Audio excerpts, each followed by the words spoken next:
nilang Pinoy at Hollywood celebrities para sa kanilang Halloween costumes.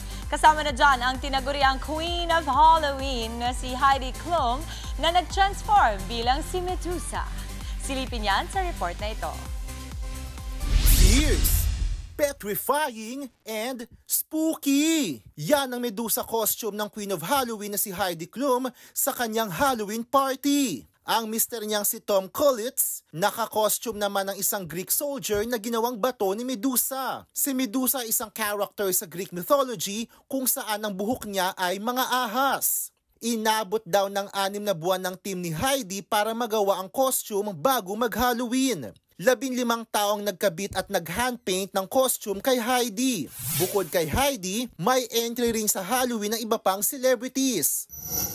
Kasamang umattend sa Halloween party ang singing voices ng animated film na K-pop Demon Hunters. Si AJ na singing voice ng character ni Rumi, naka-costume bilang ang demon tiger na si Derpy. Habang si Ray Ami naman ay nag-transform bilang ang kanyang karakter na si Zoe.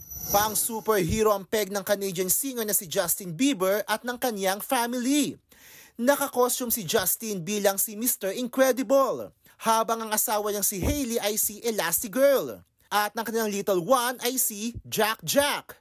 Siyempre, hindi magpapatalo ang Pinoy celebrities. Ang aktres na si Andrea Brillantes nag-ala Black Cat at isang alien princess superstar, Slay! Ang celebrity twins na sina Richard at Mon Gutierrez, gory version ng kalaban ni Batman na si Two-Face ang look. Special mention din si Brentman Rock at ng kanyang pamangkin na si Cleo. Hango ang kanilang costume sa characters na sina Glinda at Elphaba mula sa pelikulang Wicked.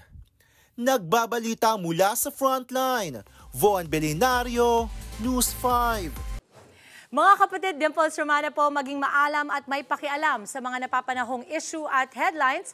Mag-follow na po at subscribe na sa social media pages ng News 5.